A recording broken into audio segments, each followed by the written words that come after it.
28-то издание на традиционалната културна манифестација Денови на Кочанскиот ориз ќе се одржи од 30 септември до 5 октомври.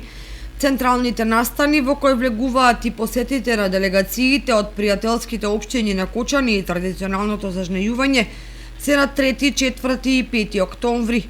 Ова го соопшти Организацијскиот одбор по дефинирањето на конечната програма на манифестацијата. Годинава обичајот за жнејување ќе представува своевиден перформанс на нива за чија изведба ќе се погрижи фолклорниот ансамбл Кочани.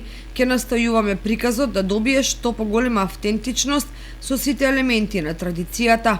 Наместо во досегашниот избор на жетварска убавица, улогата на жетварката посилно ќе ја истакнеме во самото зажнејување.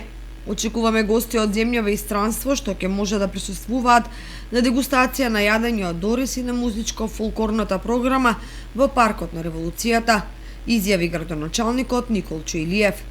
Од музичките содржини во рамките на манифестацијата на 4 октомври во 20 часот во Паркот на Револуцијата ќе настапи групата Салса и Пунто, меѓународен состав од врвни изведувачи од Куба, кои произведуваат автентична комбинација на латино ритам и звук и секогаш имаат настапи збогатени со танцување и анимација на публиката.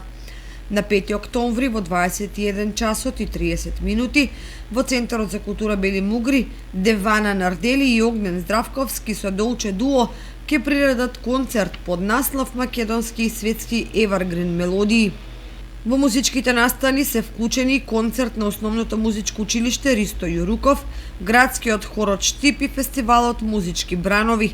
Програмата на манифестацијата опфаќа промоции на дела Богатството запишано во времето од Киро Герасимов, дела за фолклорното наследство во Кратовско од Драган Ѓоргиевски, книга за оризот од Зоран Поповиќ и Оливера Поповиќ од Република Србија, како и Балканска поетска вечер.